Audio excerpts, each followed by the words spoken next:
Boom.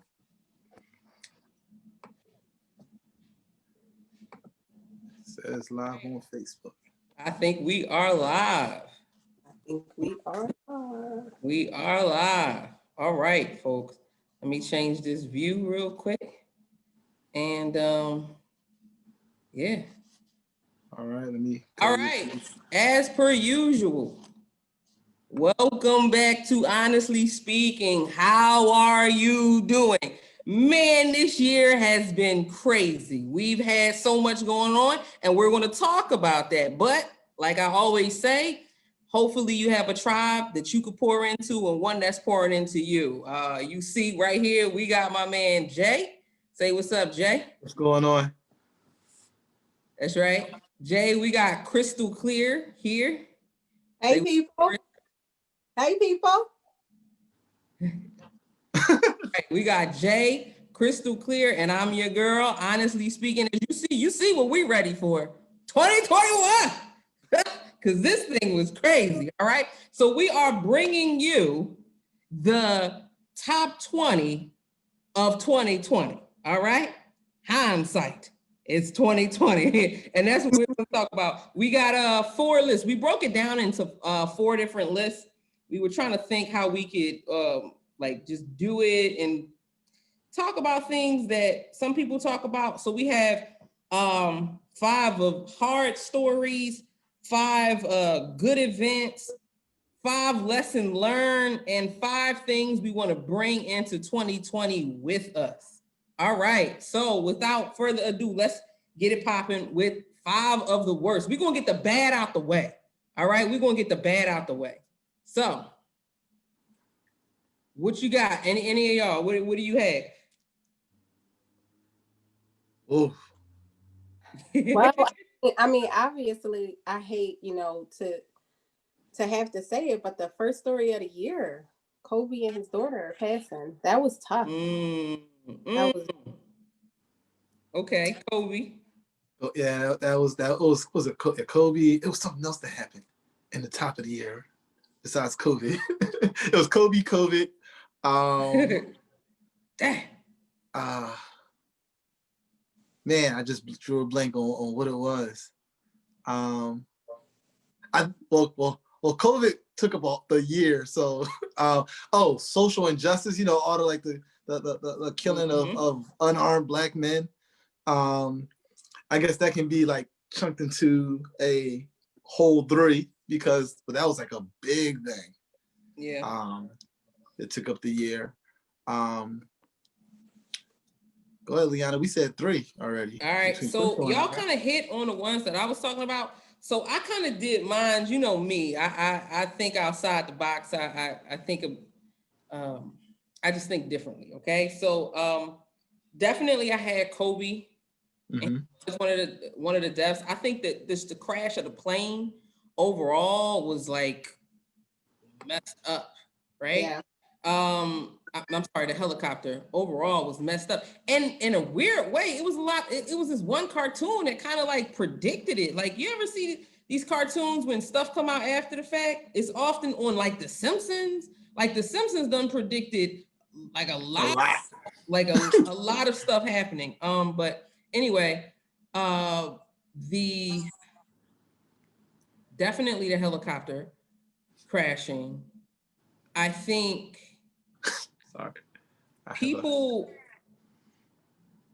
dying, period. It was like death after death after death in this year. Yeah, this was a lot. After blow. Yeah. So that's what I meant, like just death, period. So it was Kobe and it was like death, boom, boom, boom. You like, everybody's checking on like people that are like holding us down as like a culture. Like somebody check on Cicely Tyson. Make sure she. Right. Oh yeah.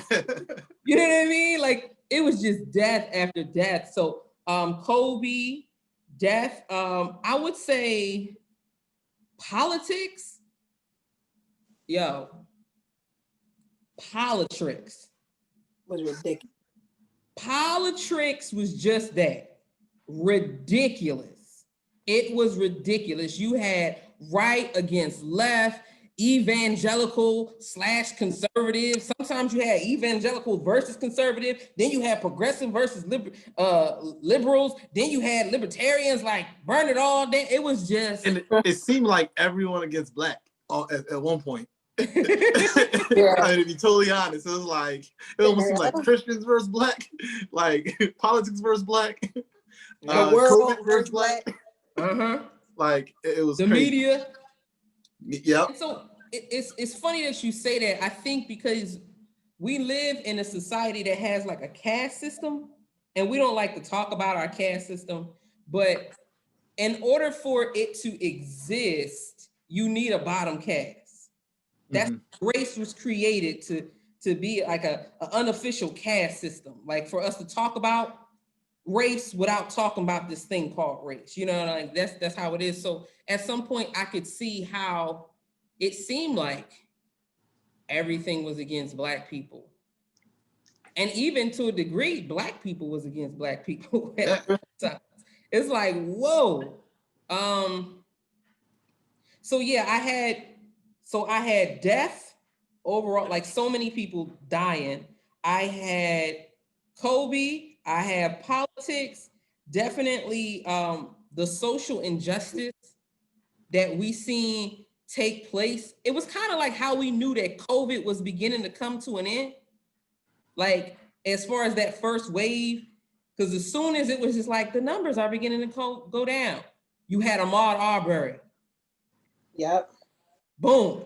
Ahmaud Arbery, I never forget Ahmaud Arbery. And then from Ahmaud Arbery is when we found out about Breonna Taylor that had already taken place. And then within weeks, it was George Floyd. So it was like boom, boom, boom, the trifecta, right? Yeah. And then over all of that, the thing that I hated the most was the fear. I feel like one of the hardest things, one of the worst things to happen in America, I honestly feel like there was a supernatural spirit of fear that came over our nation, especially around COVID. You got people, and you got people afraid to be around individuals. We don't know what to do. People don't know how it's transmitted, and a lot of it was coming through social media. So those are my five. Like I told you, death. I said the social injustice, fear, politics, Kobe, and I already spoke about the racism too. I gave you extra. Anybody else got anyone different? I guess I'll open death up into different categories, as I said earlier. So it was Kobe, COVID, the social injustice, and then I know like it was weird, but it had an effect on people because of all the stuff that was going on socially when Bozeman passed, right? Chadwick. Yeah. So when he passed, that had an impact because it was almost like, dang, even like so. So those were like the top four, and my fifth one is a little crazy. As one of the most tragic things to enter into 2021 is Meg Thee Stallion's album. I didn't listen to it. I just heard enough that I was like this, like she's not a good rapper. Like I'm like, at least have some bars, some punchlines. It's just like you're not a rapper. Hero words there. Yeah, you know, that's what it is nowadays. Oh man. So that's funny, like that's funny. We could do like a faux anger. Yeah. I think I was fake angry at a lot of the memes. Yeah, I was fake angry at a lot of the memes. It was ridiculous. I was fake angry at a lot of the memes. What about you, Christel? The 2020 election. I forgot about that because it's over. So, from the debates to the election. A waste of airtime, a waste of news feed. Just was ridiculous. It was probably one of the saddest representations for our nation in my lifetime that I've experienced. Two, like, you got grown men, you know, supposed to be talking about what's best for the world, and they arguing with each other. Yeah, it was 2020 gave us a lot. Yeah. 2020 gave us a lot. Like, it was. Yeah. I believe it was really an eye opener. It was an eye opener for people. Is that I think that I think it's funny how we've transitioned, and people who we beefed with all through before the election, like I don't see as many people like posting craziness anymore. Nope. And it's almost like people are like, I'm gonna take my mask off, right? It's like the purge. It's like, yo, I got a day to kill you and do crime and not, and then I go back to regular life. Like, hey, what's good, yo? Here's your delivery. Like, you just tried to kill me, right? And so I think the world like really became real in those few months before the election and through the election. Yeah, I think that in addition to the deaths, because I wanted to talk about like some of them when I brought it up. Like, I'm glad you mentioned Chadwick. I was thinking I just had to like look at my phone again. Like, you had Sean Connery. Yeah. Kirk Douglas. Yep. Bill Withers. Like, these are just the civil rights activist. What was his name again? Yeah. Lewis. Yes. Like, no, like it was just crazy. It was just crazy. And then finding out that Ozone from Breaking died a couple days ago. I'm like, what the heck? Joe Clark, the real Joe Clark from Lean. Real Joe Clark. Right. It's just so many. So I'm like looking at this list. This is crazy. And it's just like, whenever you thought 2020 couldn't get any worse, it was a kick in the crotch. Now I'm going to give you an honorable mention few. An honorable mention few are marijuana with parasites in it. You know, for some people, that was really like the thing that took them over the top. It's like, I can't even have weed. Nothing is sacred. Nope. 2020 not playing. It's coming for all your comforts, idols, and happiness. It took your toilet paper, your Lysol. Right. And that, I'm glad you mentioned that, because that was the second runner-up. It was like a joke, but the weed was like a joke, but in sincerity, just how fear manipulated people into being. It was all about self-preservation. Yeah. It was all about self-preservation. It was just like, I'm buying up all the toilet tissue. It caused so much anxiety. Like, literally, I started taking on clients again as a counselor. As a result, you have young people who psychologists are projecting will be dealing with the effects of this particular pandemic. And a lot of that has to do with the way we raise children and a number of other things too. But man, oh man. What else?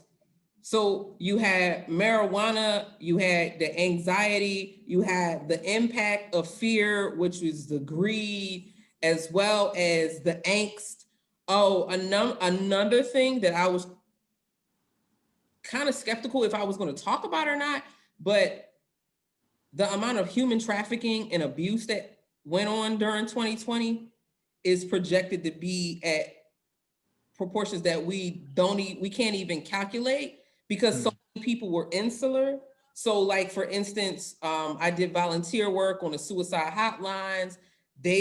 Those numbers were increased. And for a while, you had like a lull in abuse lines.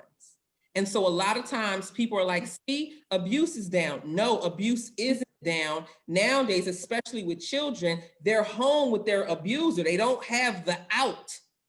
Yeah. Which ties into not being able to go to school, which ties into not being able to socialize the way we used to. So anybody else got anything they want to say before we move on to the next list? I think for Philly, Walter Wallace was Walter Wallace, and all that came about from that just was really tough.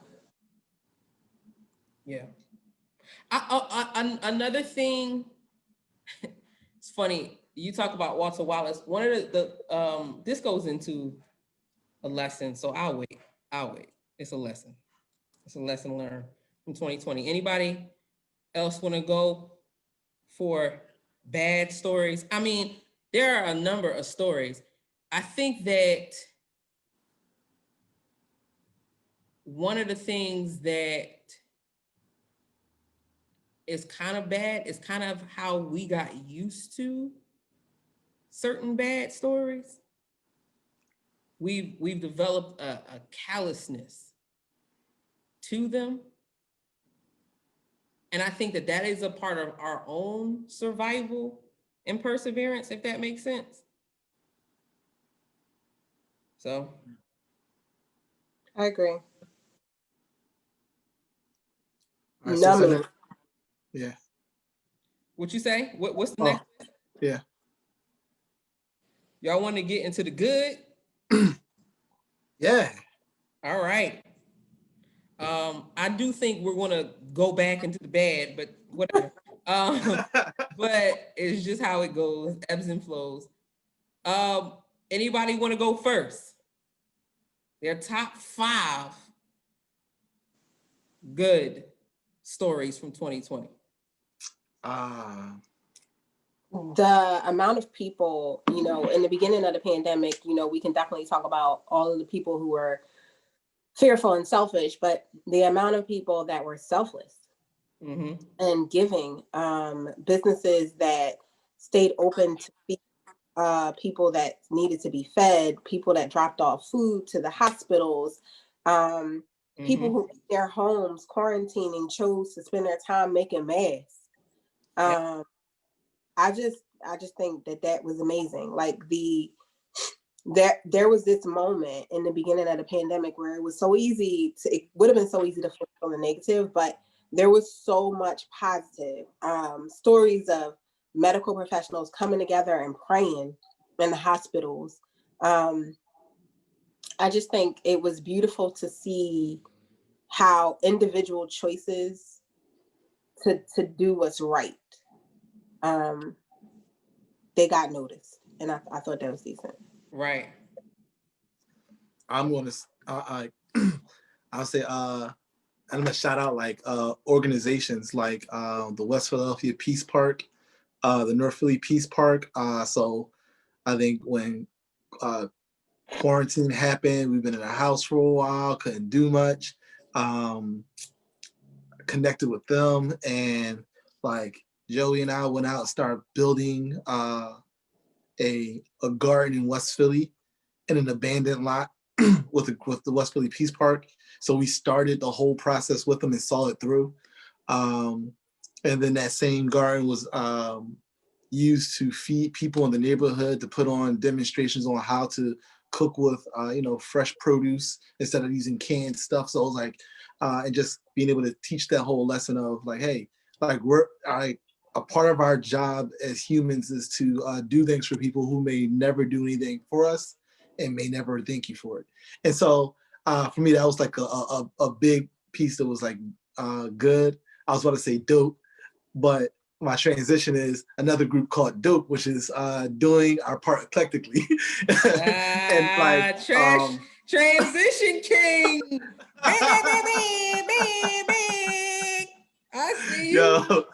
And so like so shout out to Jay Crab who spearheads that and leads it. And like for years, just out feeding our homeless friends at City Hall, like good food, hot meals, providing clothes and different things for them. And even through COVID, like where some people stopped doing things out of fear, like they masked up and went out and kept the work going. Yeah. And so for me, like this, that was those are some of the highlights of 2020, where like, as you're saying, people just stepped up and did. They were doing right for the right reasons. Right. So we're talking about good things that happened in 2020. I'm gonna start with my first thing that happened in 2020, which is called perseverance. That's my first good thing that happened. And what I mean by perseverance, I saw us as people persevere. And one of the ways I seen us persevere was with technology, right? Like Zoom. And the reason why I'm mentioning technology and perseverance, because we went live at 7:00, but I was wondering, how come I'm not getting anything in my chat? And then something said, bless God for the something, check your audience. I was only making it privy to me. So I had to make sure that I made and I shared it in a public forum. So perseverance, y'all, perseverance. And that literally was on my list, perseverance and technology. The fact that we could use technology to still connect to people. Yeah. Is banging to me. That's one of the best parts of 2020. Yeah. The fact that we had in us a spirit of perseverance. Anybody else that's watching? I see Linnea. Shout out to you, Jasmine. Anybody else have anything that they see was a good something that happened in 2021? Because right now I have perseverance. I had Good News, the TV show, right? Good News, the TV show that started coming on YouTube. Remember, it was with Jim from The Office. Yeah. Okay. It was, we were so tired of being just beat and barraged with bad news that he started a show called Good News. Yep. And it basically helped to, it didn't break the internet, but it bent it. And people started watching it and spirits were getting lifted. And then Ahmaud Arbery happened.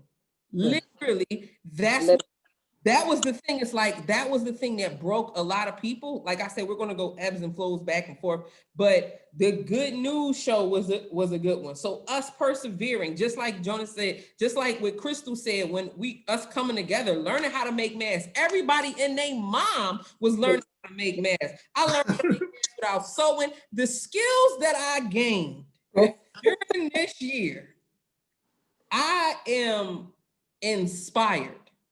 Okay, I tried to make masks. Learned some things that I don't even want to say that I learned. Oh, Jonas said he failed. I tried to make masks, yo. It didn't work. Yeah, DIY is not for me. Is it not for you? No, I have to invest in people. I think that unity, although there was so much disunity, and like the thing that I said I hated, one of the things that I didn't like was racism. I seen people come together. I think for the first time, I remember riding near the art museum, and this is when they said this is the second Black Lives Matter thing. The first one was kind of like suspect. I ain't trusted.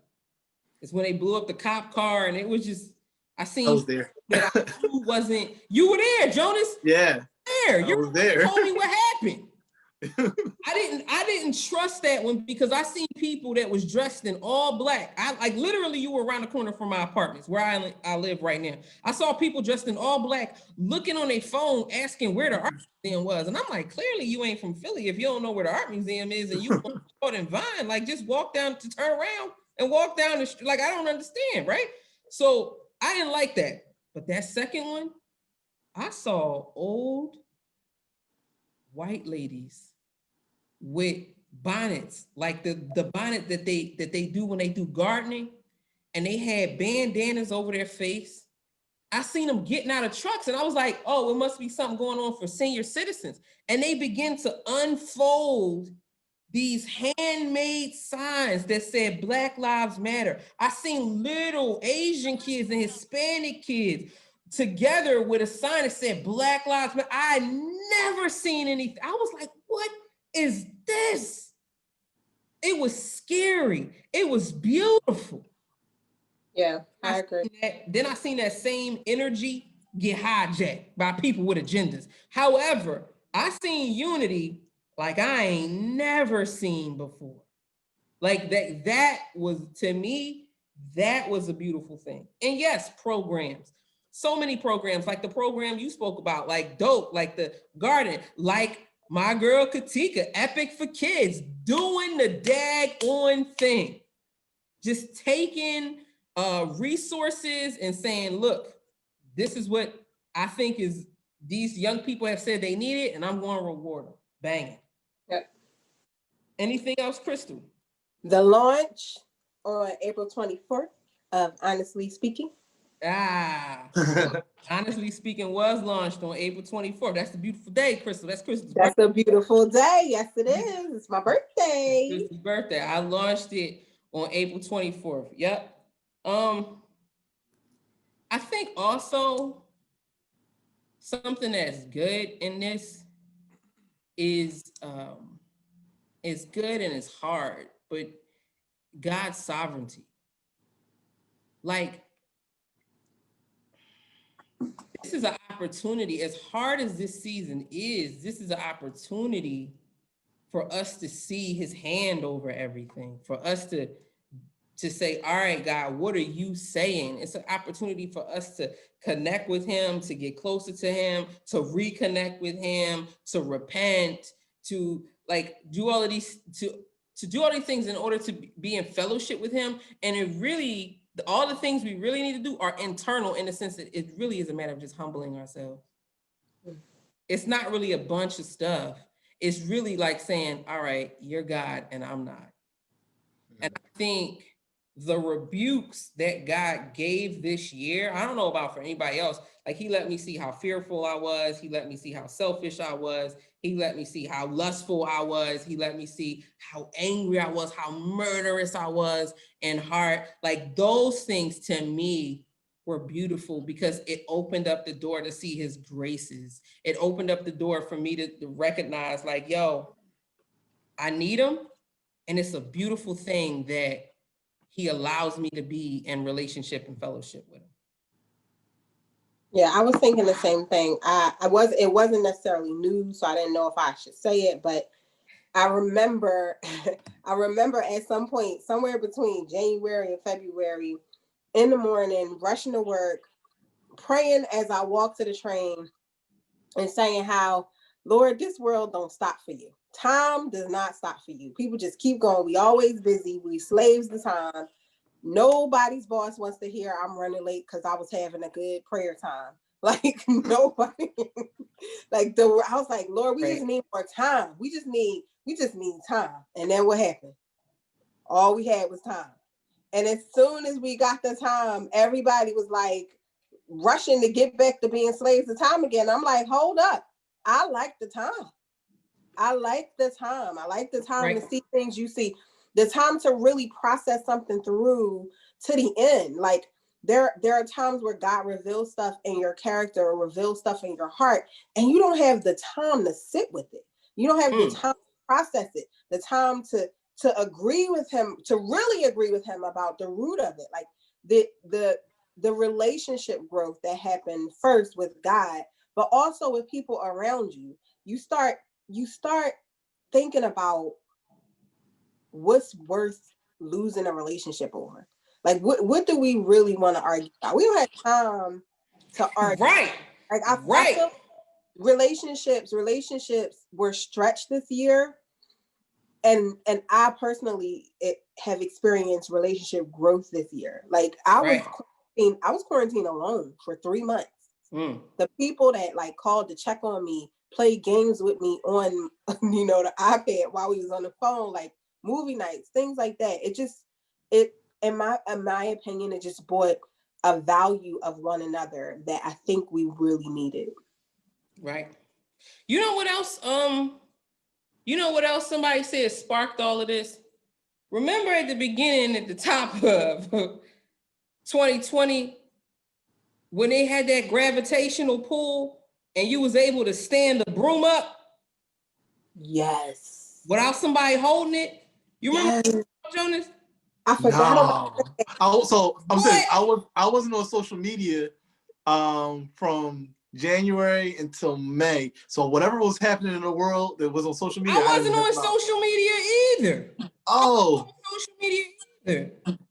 this was on This, YouTube. People was just posting it on YouTube. oh yeah, no, it listen, was, I wasn't on anything for Gotcha. like I was just like going to work, doing and just working and right. moving and doing So home. that's how I found out about it. I was at work and my supervisor runs into the kitchen and then grabs a broom, And just like boom. goes into the hallway right beside my cube in her office, and she just sits it up. And I was like, Do it now. Do it now. Devilry. It won't do it now. Oh. It won't do it now. And so All right. somebody said that that's exactly how we opened up the portal for all the stuff that happened in 2020. With that broom. With that broom, we need to send them brooms back Get that broom back. so that we can figure out how to set stuff right again. I agree. I agree.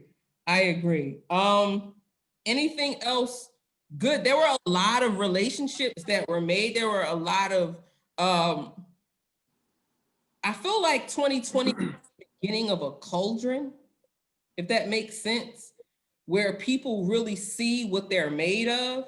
You have people who talk all this trash. I've seen so many people. I don't need nobody. Da, da, da, da, da. Something 2021. They're like, I'm alone. They all go. And you're like, what is going on? 2020 kind of exposed us. Yeah. That we are. I know for me, one of the things that and I'm gonna go right into lessons.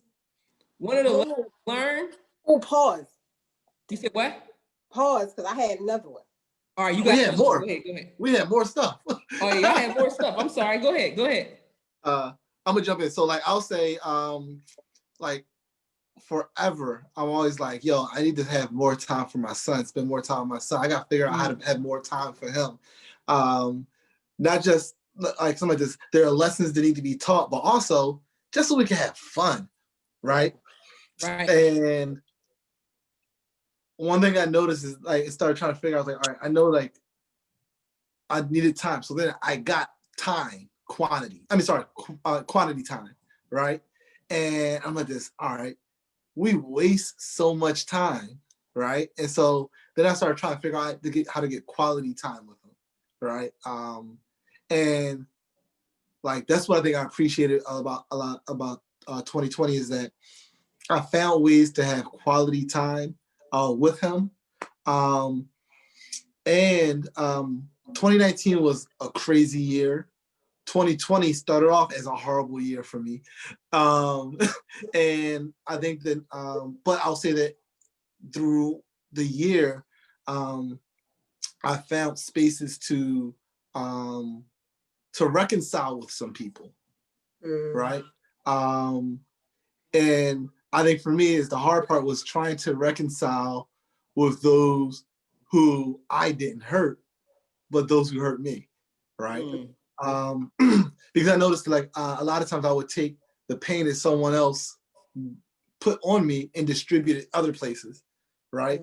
And my whole thing is always like, hey, if you deal with it, right? Deal with the situation and go to the person. And so I ain't gonna do lots of. I went to people, and I put the all on their plate on a consistent basis. Like, hey, like we got to deal with this because you're gonna keep on moving on in life as if nothing happened, and you know something happened. And so I'm grateful that like in the midst of that, I was able to reconcile with a lot of people. Tonight, I'm not going to say too much, but tonight I'm actually going to make reconciliation with one of my best friends. Wow. And we've had there was a breach in our relationship. right? Wow. And so and they don't know that I'm gonna show up. So it's their birthday today. And so I'm gonna go mask up, and because I'm like, just like all right, you have to make right with some of these things and be able to forgive Yeah. and let go. So Wow. Yeah. That's beautiful. I think that in a world, because 2021 was definitely where people got cut off like crazy, right? People oh like, yeah. I'm out. I see where you stand. I seen so many people like National Unfriend Day. Like people was just Cancel off left and right. But I think it's really beautiful in that you're saying, yeah, while that was happening, it's basically things were being made right. Yeah. Things were being made right. And I think that that is beautiful, that things were being made right. Um, Yeah, mine was I think you learned what a lot of celebrities were really made of. Like, mhm, you know, like people become celebrities and it and they kind of lose their humanity sometimes. I think what was decent is a lot of celebrities, first of all, I think for a lot of people it was surprising how, not for me, but for some people, how it's no difference between us. They had to quarantine, you know, like people got COVID just like, you know, that were celebrities, just like people who weren't mhm, celebrities. But a lot of how a lot of celebrities use their platform, um, as it pertains to COVID, as it pertains to Black Lives Matter, as it pertains to social justice, as it pertains right. to pop, like just really use their platform, really got the issues out there, talked about them, addressed them, acknowledged them. I think we learned a lot about the integrity of some people to use their platform towards the betterment of everyone and not just to use their platform for themselves. So I thought that was really decent. I gained some newfound respect for a lot of people in the Hollywood. Mhm, mhm. Anyone else on the good things? If anybody that's watching this, I see a couple people watching this. If there anybody watching this and they want to talk about something that was good that happened in 2020, put it in the comment section. Anything that was good, put it in the comment section. Anything. Oh, I just thought that yeah. I also in a sense of connecting with some of my my old friends and family members, and kind of like creating like a brotherhood. Mm-hmm. So and really holding each other accountable. I've always been a fan of people. If I call you a friend, I mean, if I call you a friend, that means you're someone um, who checks me when I'm wrong. Mm. Not someone who just has fun with me, but someone who knows who checks me when I'm wrong. Right. People who like come to this. When I'm wrong, I know I'm wrong. But if you let it go, then I know I can do wrong with you. So if you check me, then I know that you're someone I can go to for accountability. If you don't check me, then I know that you're someone who I won't be accountable to. And so I think that like there's a couple brothers who about four guys who I connected with, and I'm like, yo, we hold each other accountable. Like we're reading books together. Like we're making sure each other they're straight with their marriage and stuff like that. Like Wow. yeah, yo, like so I think and that's some of the stuff that wasn't happening in previous years, but because of COVID, like it was almost like we were almost funneled into like this era where we trusted each other differently than we did before. Mm-hmm. Yeah. I also think real conversations started around real issues. It was tough, but like conversations started about politics. Conversations started about Black Lives Matter. Like with people really wanted to talk about it. They really want to understand. They really wanted to become a part of the solution. So I think that was good on a personal level for me to kind of be in the platform where to be able to have some of those conversations, but also to see them happening, like the panel discussions and you Mm-hmm. know I never forget this video. Oh my gosh, and I know we got to move on. This one video, and I don't remember where it is, but the video where the entire church like takes a knee. It's like on one side, it's like a whole church full of people, and it's another side, and they are like seeking forgiveness. It was so, and so on one side it's a bunch of the black, I guess members or parishioners, like in tears as the people on the other side are like confessing and seeking forgiveness, and I just thought it was beautiful. What's banging about what you just said is because those people who took a knee and asked for forgiveness on behalf of their nation and on behalf of their ancestors, to their brothers and sisters that they probably didn't directly wrong, they have received so much flack for that by people on the left and the right. People are like, oh, look at this petty, like that's not gonna make up. And then you got other people on the right that's like, well, look at them groveling to these people as if they're the ones. This is ridiculous. I would never do that. But they did what they did unto God and to the good of men. And I thought that was great. I thought that was banging personally. It's an example of the humility we need. The reason why our nation is a hot mess is because people don't want to be humble.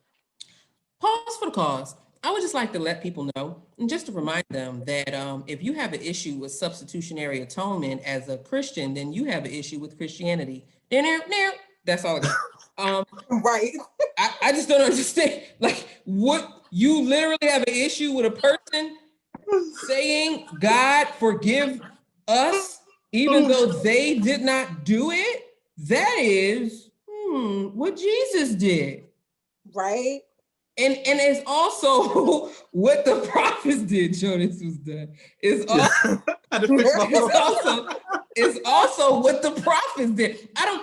Just read Nehemiah, read Daniel, it's all throughout there. God forgive us, especially in Daniel. Daniel ain't do nothing. He was made a eunuch. If anybody could be having some beef with the oppressor and then be like, God, burn them all down, including these wicked Israelites that let this trash happen to me, that I gotta feel the brunt of their sins. No, he was like, God, forgive us. Forgive us. So there is a beauty in the humility in that, but not everybody gets it. Not everybody gets it. Anything else? Quick commercial to say shout out to Honest-Leigh for the swag we have on today.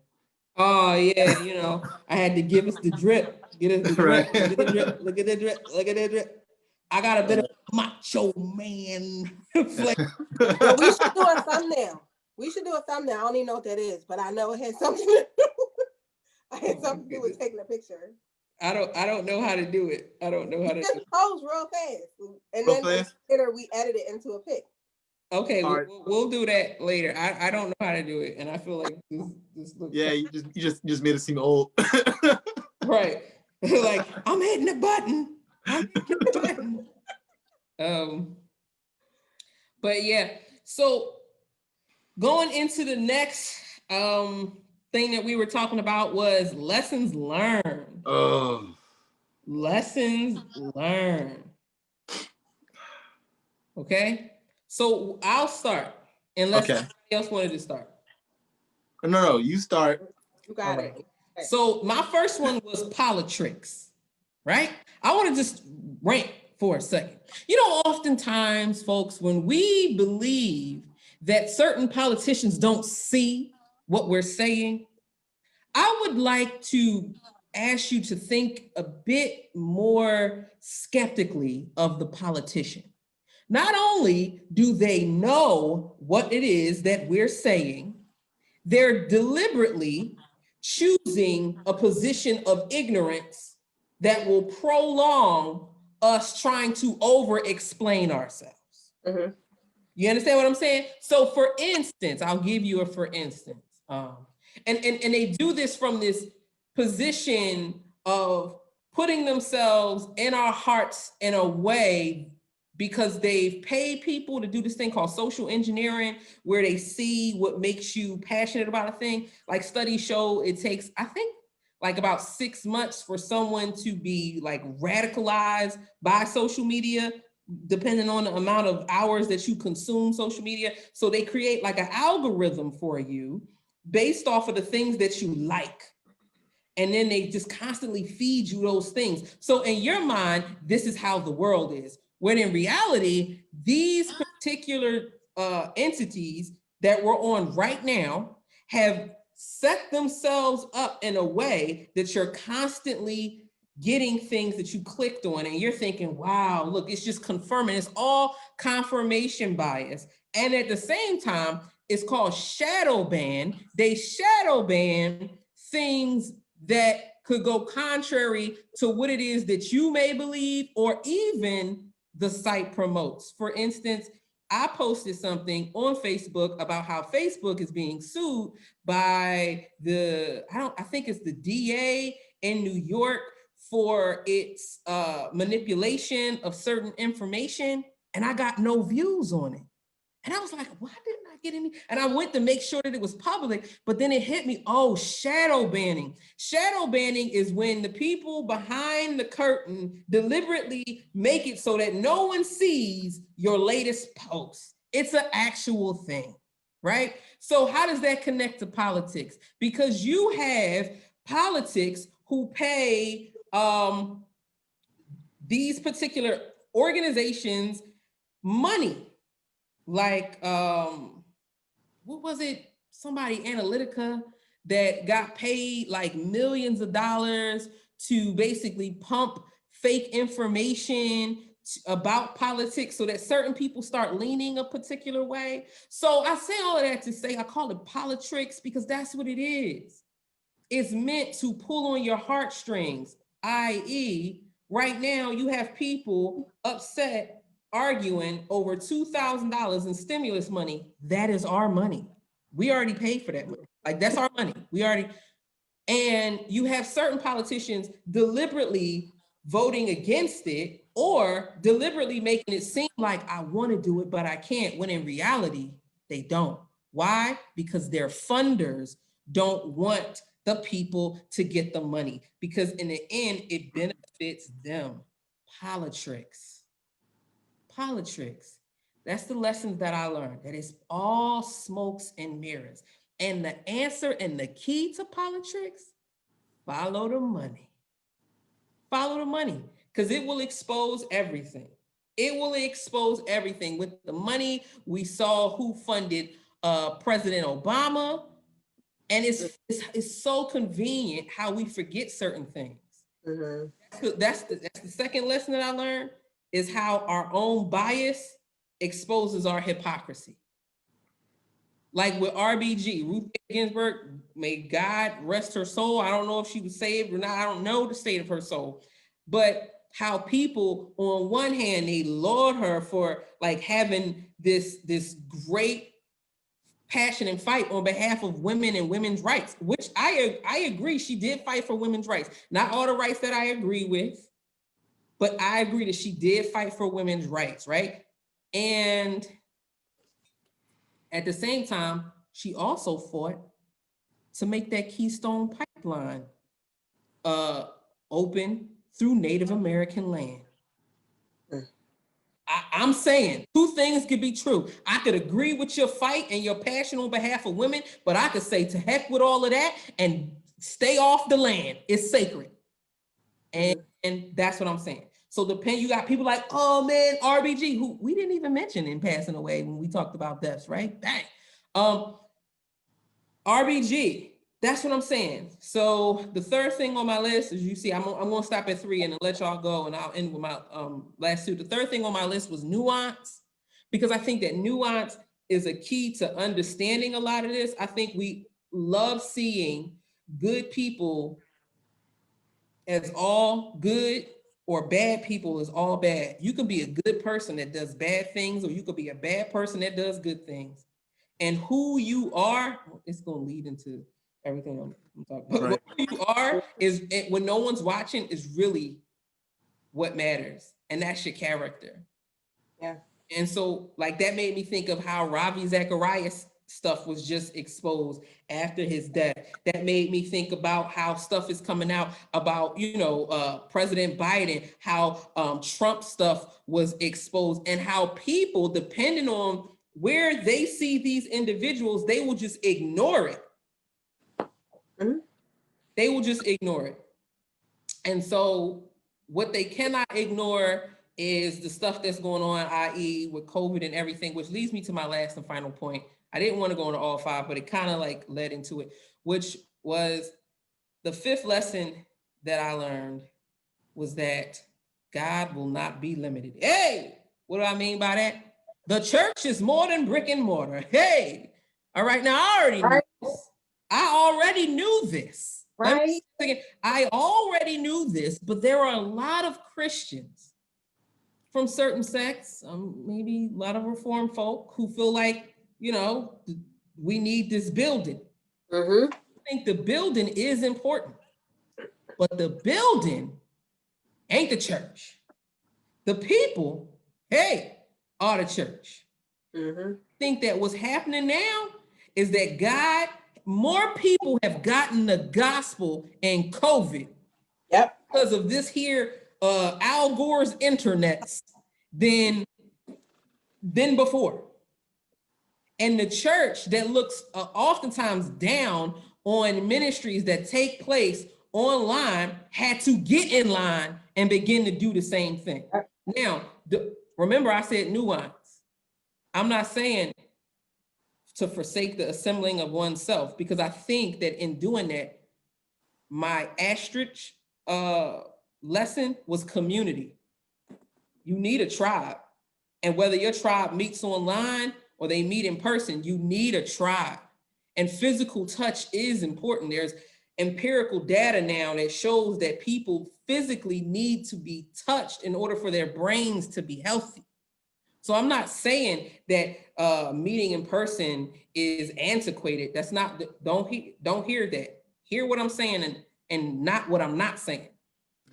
I'm saying that God is doing a thing that many people didn't think he would even do.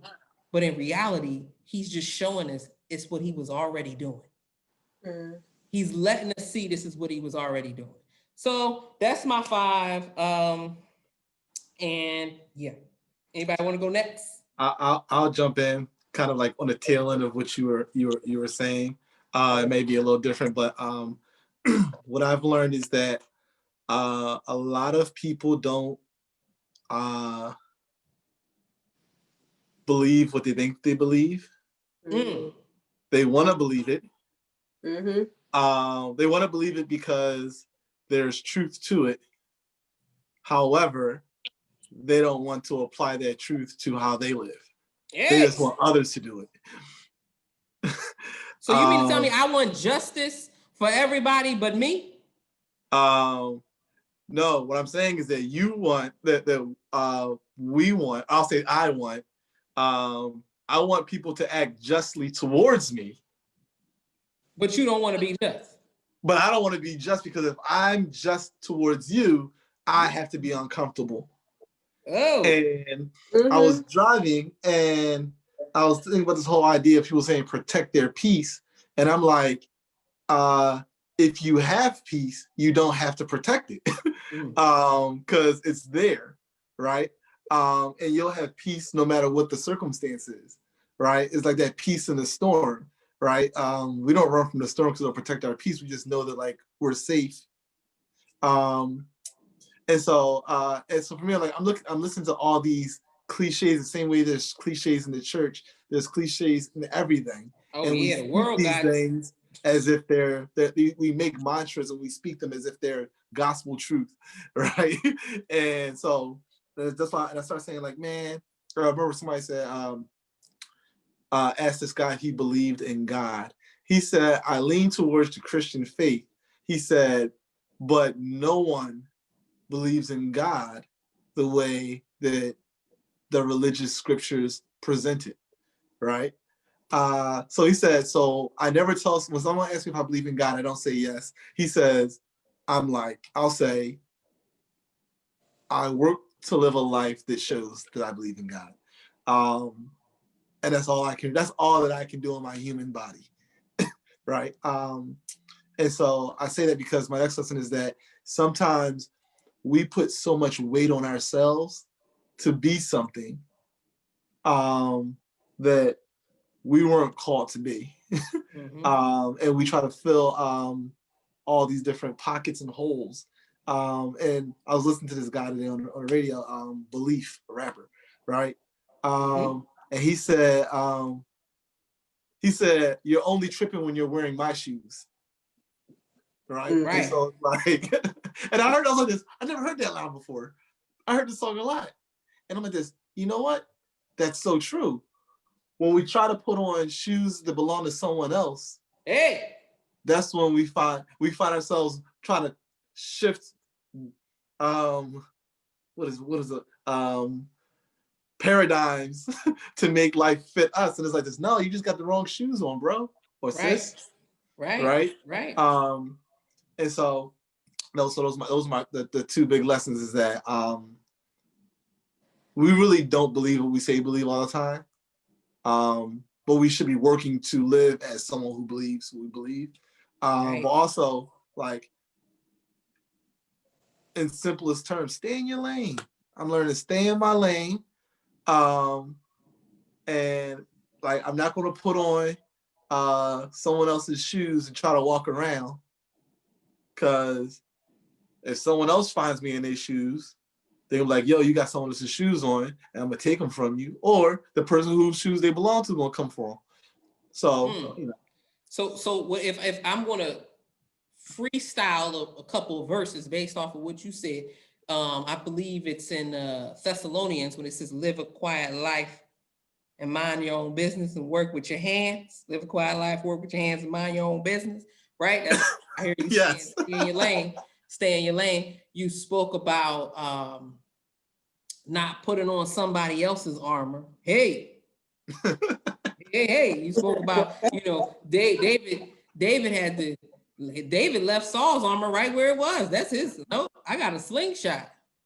Right. And then you also said, take heed lest you too fall. You know, make your election sure is what I'm just saying. It's biblical truths to everything that I'm hearing. Jonas dropping gems. Scriptures are coming to mind. That's all I was saying. And I want to clarify that last part you just said of make your election sure, not someone else's. Oh, that's right. Oh, you better talk about it. You better talk about it. So pull out the plank before you point out the. Oh, okay.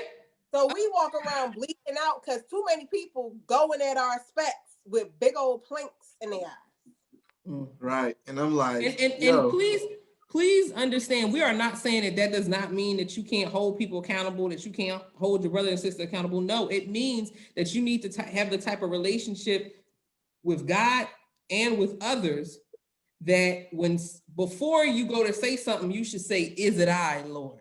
Yep. Is it I? And then you ask other people, is it I? Or if while you're doing that, it is exposed that you are hypocritical, then you should be like, thank you for the pull-up. But the reality of it is, a lot of times we don't want to have in common with the thing that we don't want to have certain things in common with the very people that we have made to be villains in our minds. Yeah. Christel, lessons learned. Wow. I got one more. Go ahead. You got it, Jonas. You got it. Go ahead. I'm gonna drop this real quick, and this was real simple. Is that if the lesson I learned is that if you have not made some plans or developed a blueprint or laid a foundation for 2021 and 2020 with all this time you had, you set yourself up for failure. So like all this time this year, I'm like, I see people, I'm meeting with people to set up plans for what's next, right? And some people just said, I'm just planning for the PS5 to come out. And I'm like, nah, you got to set a plan, for what's going to happen next year and the year after that. And we have a lot of time. Even if your plan is from what God showed me this year, my plan is to not have a plan and for him to show me fire by night, cloud by day. Right. What he's saying is be deliberate in how you go in, and very intentional in how you go into what you go into, because some people, they from this year, they realize, oh, I need to chill. My problem is I've been making too many plans and not consulting God enough. So for me, I need to fall back. For some people, they need to shut up, and other people need to step up. Mm-hmm. You know what I mean? So what I hear Jonas saying is, whatever you do and all you're doing, do unto the glory of God, and have your due diligence and be as thorough as you can when you do it. Yep. Yeah. Yeah, I think you guys hit on a lot. I think my lessons were really simplistic. We need to spend so much more time with God. Tomorrow is not promised. Check your heart and make sure that we were created to worship. That's the bottom line. We were created to worship. But you got to make sure that you're worshiping who should be worshiped. I think this year revealed so much about what we put our hope in. So much about what we put our hope in, and whether or not that hope is in what is eternal, whether or not that hope is in the person who can fulfill said hopes, in our hope. I think that coming into 2021, I don't want my identity, my serenity, my hope, my security, my very emotional state to be dictated by a circumstance. I think as we go into 2021, everybody's like, oh, the vaccine is coming. We're finally going to get back to normal. The vaccine. Listen, we're finally going to get back to normal. I'm not even going to go there. We are finally going to get back to normal. And in the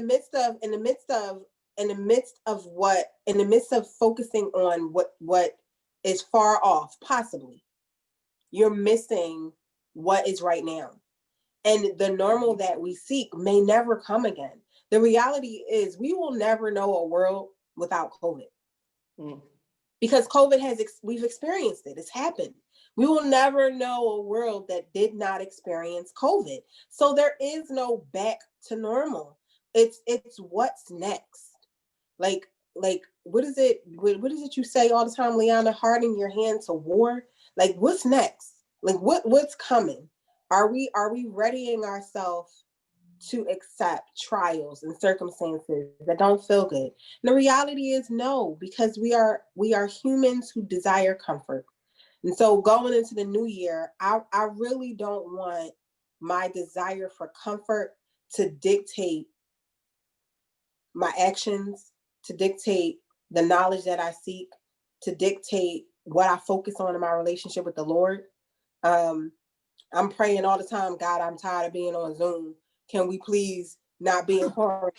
Like I'm totally missing everything else. I totally missing everything else I could be praying about. Complaining that we have to be on Zoom all the time. And 100 years ago, they didn't have a Zoom. Like, it's so much that we could be grateful for. So I think just not putting my hope in circumstances. Coming into the new year, I really want to do a better job of not doing that.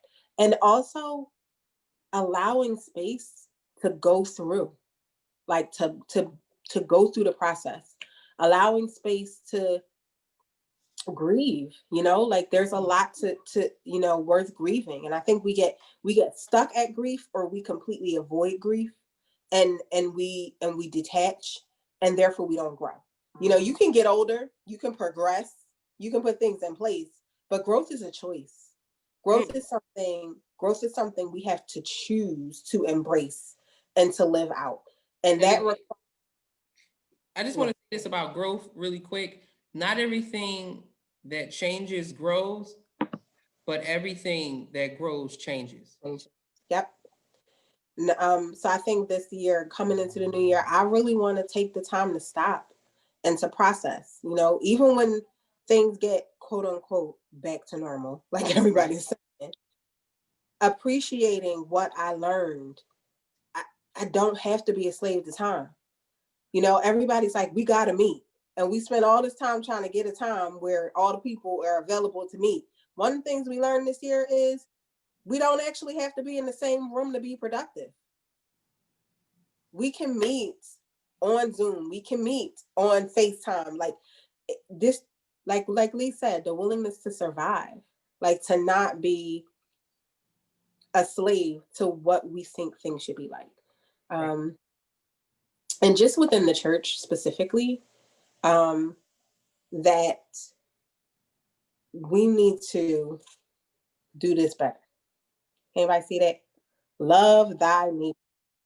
I think the pandemic allowed for people to detach in a way where it was easy for us to deal with one another as enemies and not as brothers and sisters. You look at social media, like during the election, it was ridiculous. The stuff that's even going on now, just ridiculous. Like we are salt and we are supposed to be light. That means that if you go in a dark room and you turn the flashlight on your phone, it is going to guide you through that dark room to protect you from harm. We not on our posts. We're not doing our job. Right. We are fighting each other instead of uniting and coming together to be that light that this world needs to see. And we're joining the world and looking to people, to humans, to be something that they can never be. Yep. So, all right. I think that all of this, the reason why I say one of the good things is God's sovereignty is because I think all of this is playing into that. Like even us, how you say, like fighting amongst ourselves. The Bible says judgment begins in the house of the Lord. So there are a lot of things that we need to fight. We need to get this stuff out. When you read the book of Revelation and you look at the 7 letters to the 7 churches, God has 7 different things to say to each church. He was coming at every church, and only like one of the churches did he not rebuke. And that was the most persecuted church. And the other one, another one, he said something good too, but they still had stuff going on. So yeah, let me see. Things that we're taking with us. Let's bring it on home really quick. Things that we're taking with us into 2021. You want to start, Jonas? Myself. He said myself. I know that's right. I'm not gonna add to that, but there's some things I had to leave, and some people I had to leave in 2020. So that's why I said myself, to let that be what it is. But I think so. A couple weeks ago, I saw a kid I used to coach when was it in 2001. He posted something, I reposted it, and I made a comment, and then he was like, and his message to me like almost made me bawl, right? Because like I think a lot of what I felt in 2020 is that I need to do more and I'm not doing enough. Right? Especially because I think that a lot of my work thrives with human connection. And then with, as you were saying, and then with COVID, there's very little human connection, right?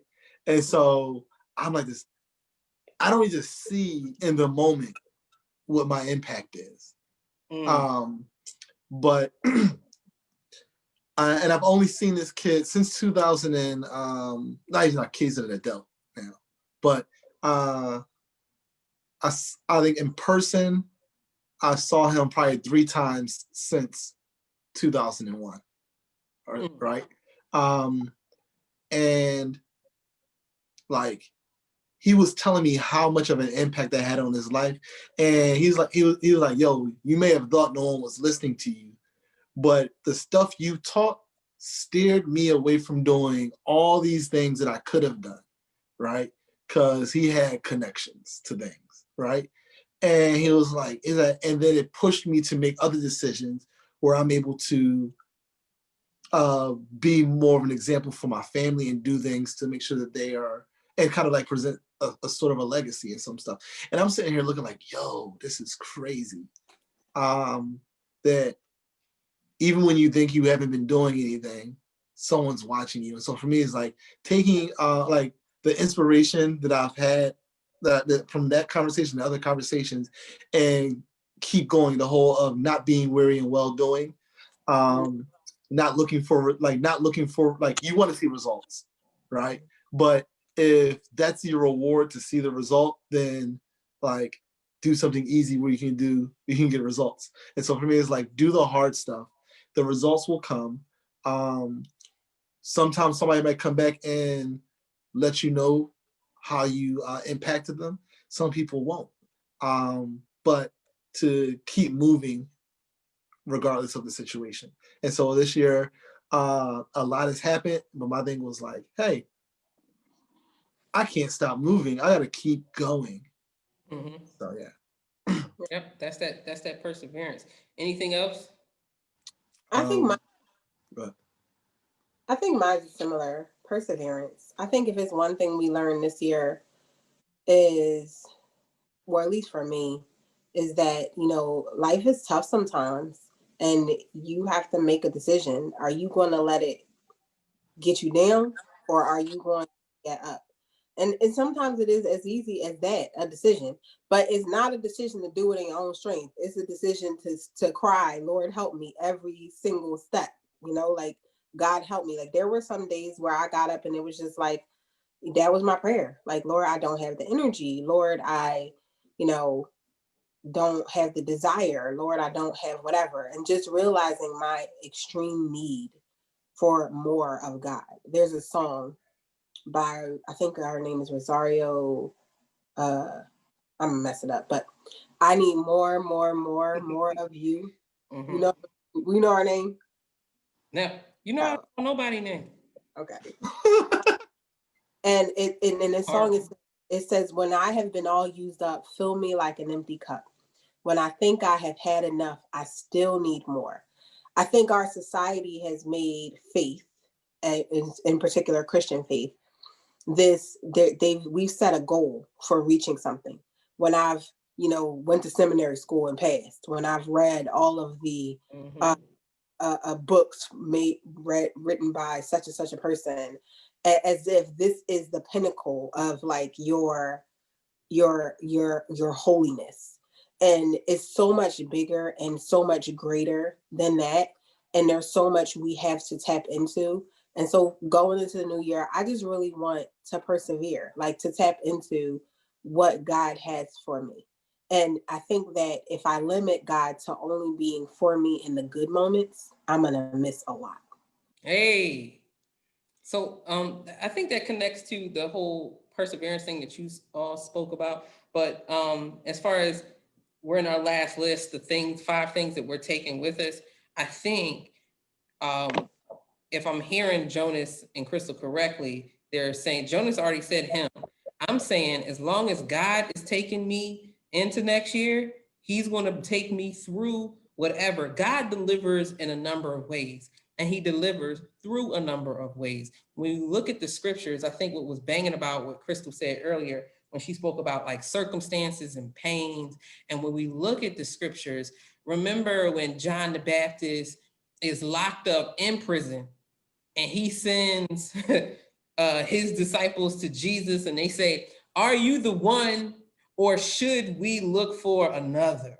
And it's basically like saying, like, God, if you're God, in that moment, John was having a crisis of faith because he thought that deliverance looked like a particular thing. He thought that deliverance looked like God coming through, like some type of revolution on earth for chains to be broken in a particular way. And so Jesus responds with scripture, which lets me know I'm to look at God's word for how I'm supposed to respond.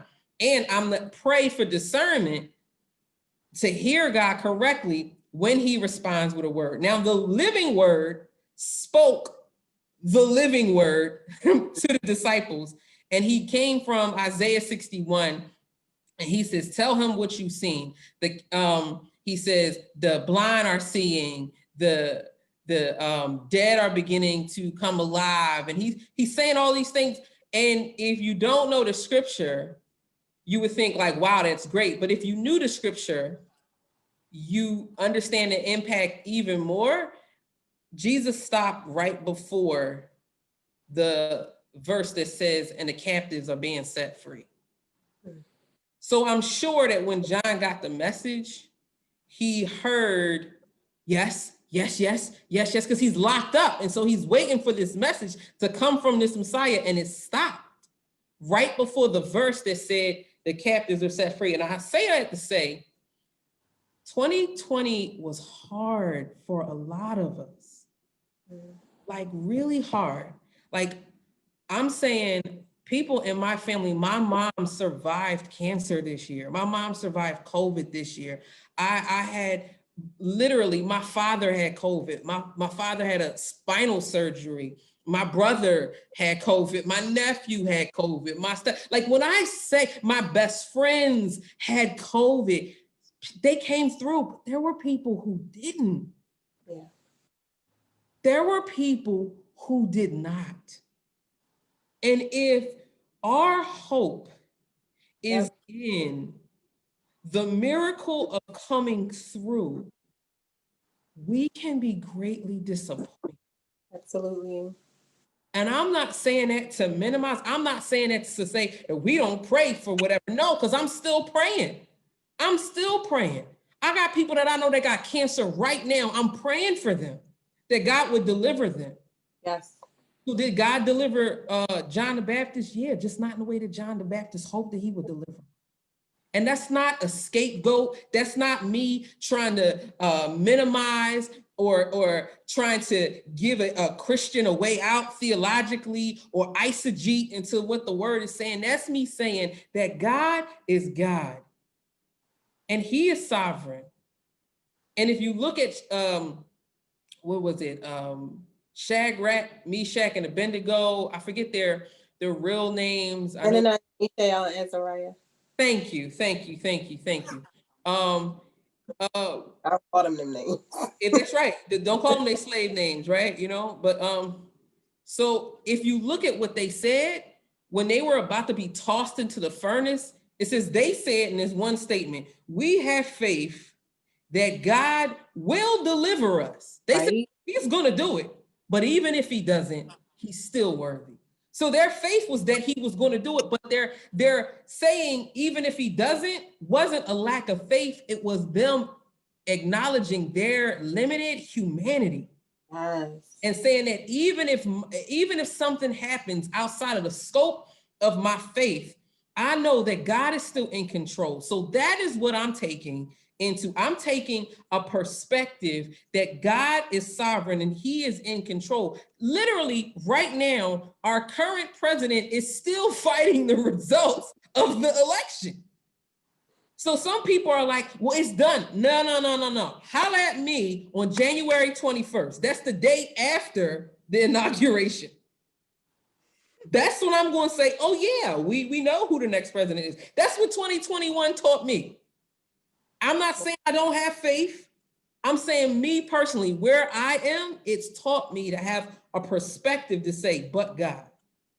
Yeah. Minyame is a Dinkra symbol that says except God, meaning everything you saying apply to everybody else except God. He bigger. If you want to take it from a biblical perspective, it means something was about to happen, but God, and then God intervenes. That's what 2021 is that I'm taking into 2021. The fact that God is taking me into 2021. Can I just chime in right there? Yeah, go ahead. I don't say any of what I'm saying as if I've arrived. I'm sharing what the Lord is doing. Yep, and of course. Like what he is helping me to see. Right. The Bible says in John 17, Jesus is praying. And in his prayer, he says that we would know God, that we would have eternal life, and eternal life is to know God. Mm-hmm. I think in the moments when we're disappointed, if we choose to work through that disappointment, that's when we get to know God. Yep. If we're always pleased, there's no, in any relationship, if it's always good, you don't know the quality of the relationship. You don't know the character of the person. It's in trials that we get to see who God is, who God really is, and not who we make him, not who we want him to be, and not who we see, but who he is. Right.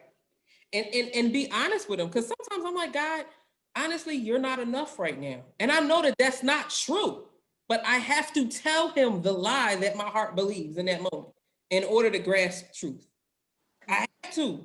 If I don't, I'm done. I'm done, y'all, if I don't. So God is good all the time. Yes, he is. But there are times when I don't believe that. Yeah. Realistically speaking. So I think those are the truths that like people need to share. Mm-hmm. Is that like what's really like I remember as a youth pastor, I was had a group of kids from West Philly High, and this one dude was like, "Yo, I was walking down 52nd Street, and these Hebrew Israelites were talking, and like the bull was making sense." And then this other dude was like, "Nah, bro, you're not supposed to doubt what you believe. You're supposed to believe it." And I'm like this, but what if you don't believe it? And you just act like you believe it, and then like someone like this, no, doubt, and then look for I say doubt and find answers. Same way if someone say, "Yo, that movie suck," you like this, for real? I ain't gonna watch it. Then you gonna Google it, you gonna find all this stuff to get the answers. We don't do that about God, but we do it about everything else. Right? And it's like, yeah, like when you have that moment, be honest with God, be honest, and work through it.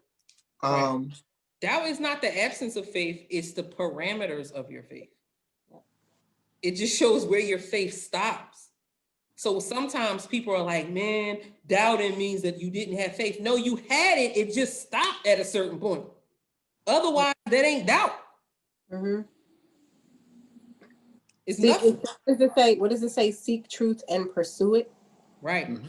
Seek truth and pursue it. Pursuit. It's a constant thing. Like, you know, if you anybody out there that got a boo, you know that once they become your boo, the pursuit doesn't stop. It's just a pursuit for what's next. If you right, it don't stop. Sometimes people, that's the problem. They don't pursue a spouse, they hunt a spouse. It's like, poof, they did. I got him. All right, I'm done. Like you in trouble. Like trouble. Hilarious. Were you finished, Jonas? Yeah. Something else, and I'm trying to wrap it up within the next couple of minutes or so, but something else, a couple other things that I'm taking into 2021, love for Black people. At some point, y'all, I think it was the beauty that came from the breath that was let out by George Floyd.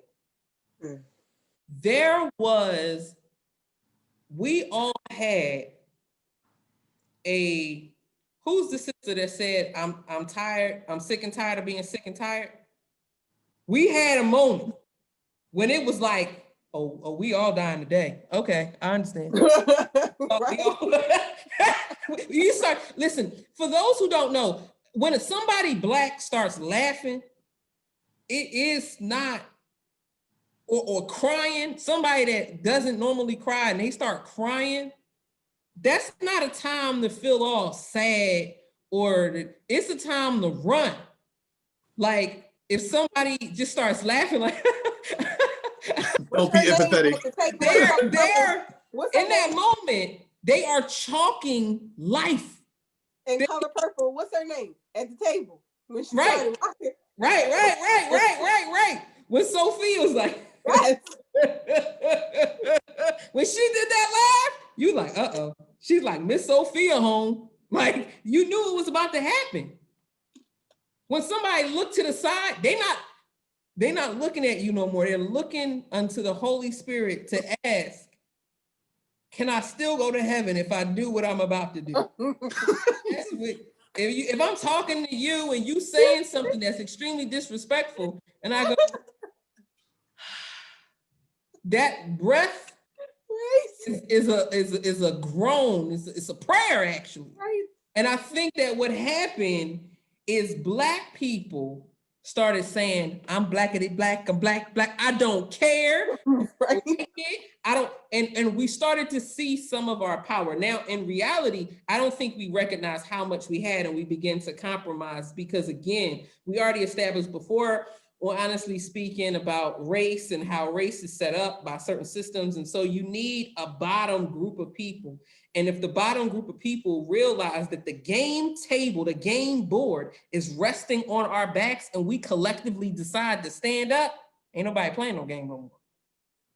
So what needs to happen is they start doing all kinds of, they start putting cushions on our bag. They start to, see, we get it. You know, I got a Nike sponsored revolutionary commercial and I'm still charging you for X amount of money for sneakers.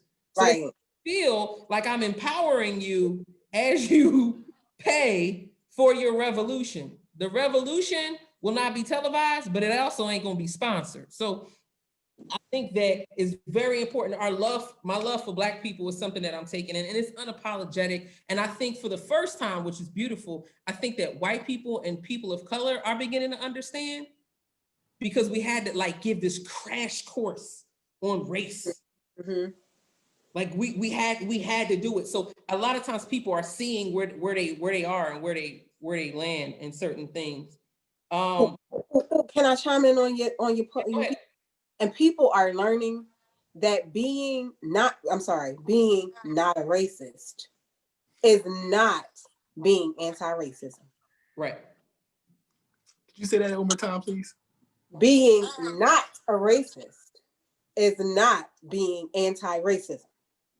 Right. Right. Yeah.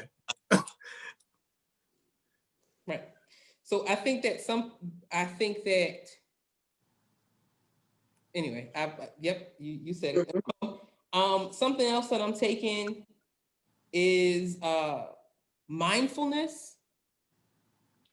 And mindfulness, I mean, mindfulness is all about understanding how to maintain your peace. I do agree with what Jonas said to an extent earlier when he was just like, if I have peace, I'm not fighting for it. I'm not fighting, well, to a degree, I'm fighting to get peace. You know, we go to war for peace. That's the crazy thing, right? So I have to war with these external forces and even this internal force in order to have peace. My biggest enemy is not the enemy. My biggest enemy is the chick that I see every day when I look in the mirror. And that does not minimize the enemy. That does not minimize the systems that are set up against me. Sexism, racism, humanism, all the isms that are set up. That doesn't minimize that. That's me saying that I have to take responsibility for myself. And in order to take care of myself, I have to maintain mindfulness, which means making sure that I am well. And so one of the things, and I'll just give this out as a tip, one of the things that we talk about are pies. And I like to say F pies. Please, not F-U-C-K, but just F pies. And I'm gonna explain. So one of the things that me and my friends are agreeing to do is once a month, we go through our goals in every area and we hold each other accountable. F stands for finances. What are your goals for your finances in that month or in the year? And you just reverse engineer them and make monthly goals for each of these things. What's your overall goal for finances? Boom. P, physically, what's your goals? COVID exposed that one, we need more vitamin D. Black people, get out in the sun, take a supplement, all right? Go work out. We live in food deserts, which means we're predisposed to a bunch of stuff. We got racism coming at us, which means we got toxic stress and all kinds. Listen, fight your battle, spot your enemy, fight it.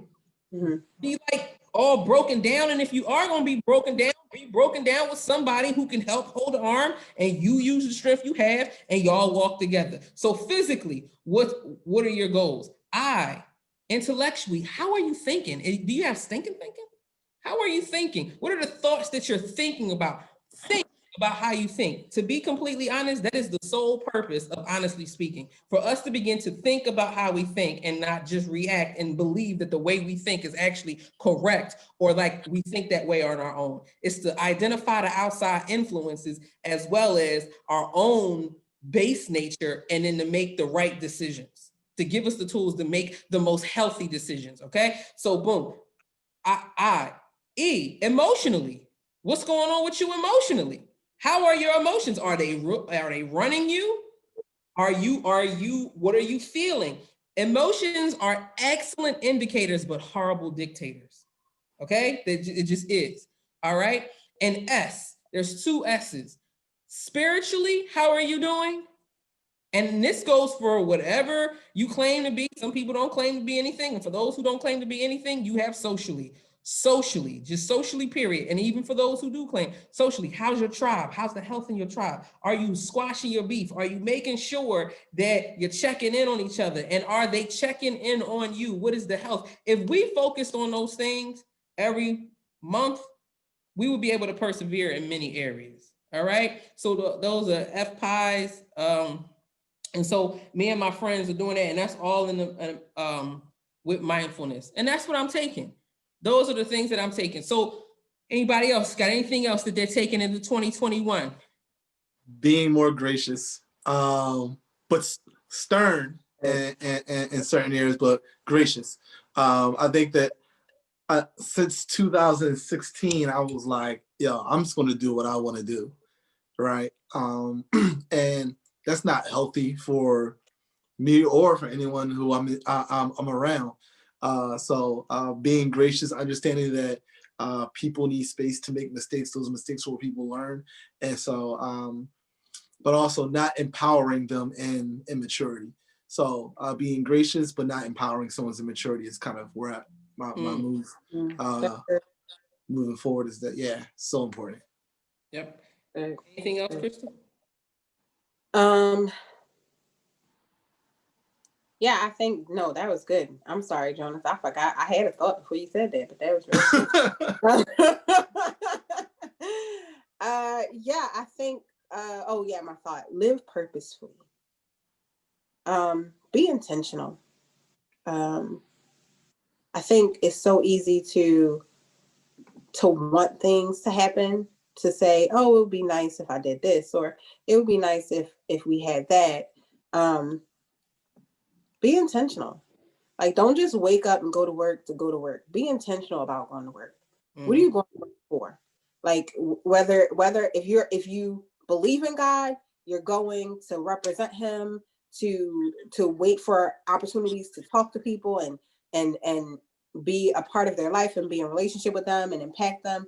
If you don't believe in God, you're going to work so that you can do your job diligently, so that you can check on your coworkers. Like, listen to people. When you ask people how they doing and they give you the generic fine, be willing to stop if they actually want to give you the real answer. And then follow up. Ask them about it. Follow up. See if it's some way you can support them. The initiative, love your neighbor. Like, you going to the grocery store, we in a pandemic, your elderly neighbor don't get out to the grocery store. Go knock on their door and say, Miss So-and-so, Mr. So-and-so, do you need anything from the market? Right. Just love people. Live intentionally. Live purposefully. Yep. You guys have your drinks with you? Brought to you by Candid Sangria, of sparkling sangria. I have this, what to me by this, and I also promote Uncle Nearest. Okay, Is What was that?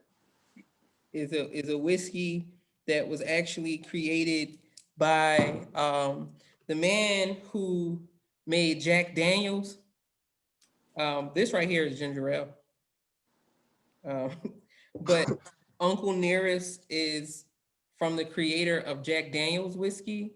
He was a individual who created a recipe. They still know it. They still acknowledge it. But and some of his family members to this day still work at the Jack Daniels factory and things like that. But there was someone Black who found out about it and said, well, we want his recipe. And they started their own, I think it's like the first Black whiskey distillery. And part of the proceeds go towards putting his family members through college and getting them education. So yeah, Uncle Nearest, I'm just gonna be very clear. I don't get drunk. Christel and Jonas know that. I don't get drunk. I like the taste of certain whiskeys. I think that, and certain liquors, I think that Uncle Nearest is something that you should not drink if you struggle with alcoholism or anything like that. So I also think that it's what people probably drink when they want to talk about reparations. It tastes like angry Black people who are going to revolt against the system. And yeah, so that's Uncle Nearest.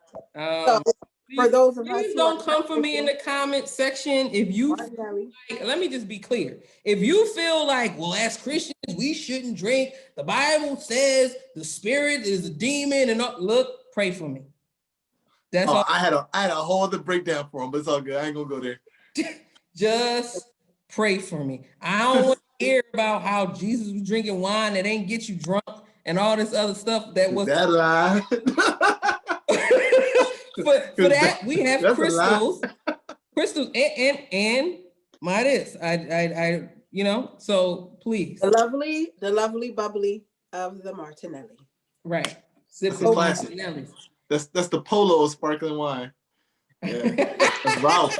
All right. So we're all cheering to take your Let's give a countdown. What is it? There you go. Boom. 10. All right. This is for the countdown, right? 9. This is for the countdown.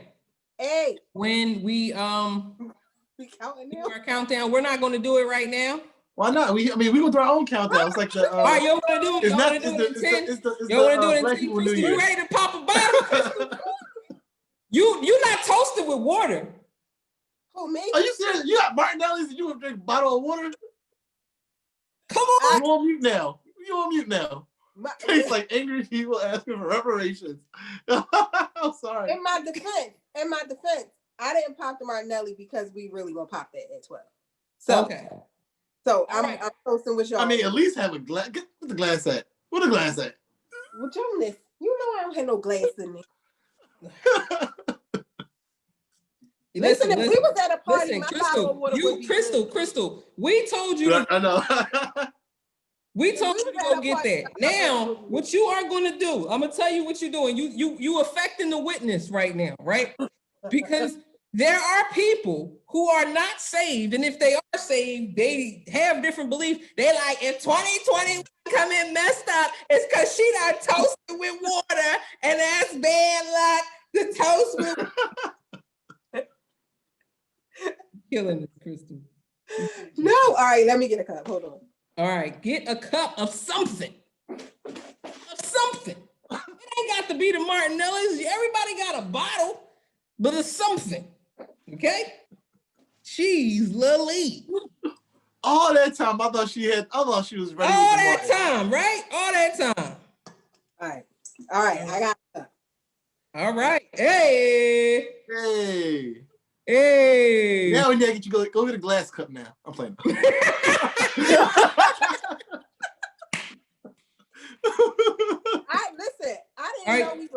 didn't know.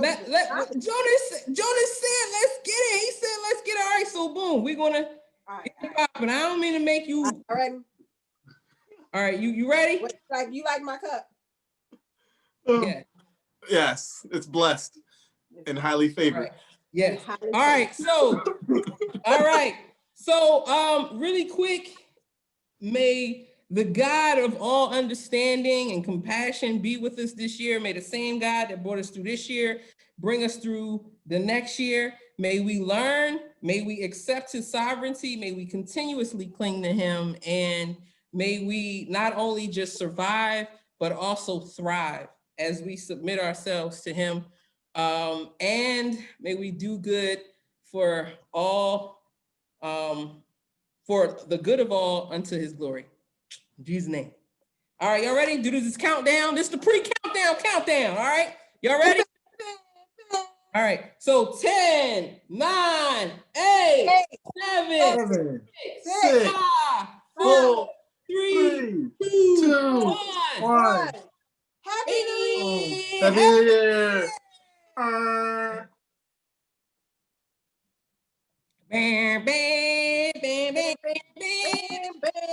So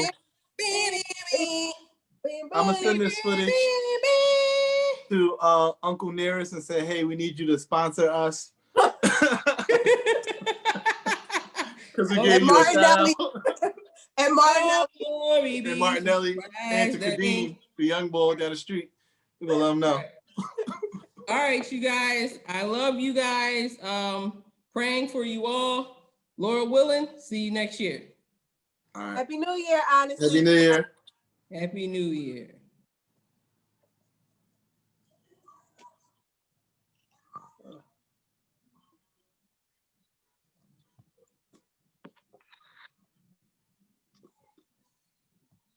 Still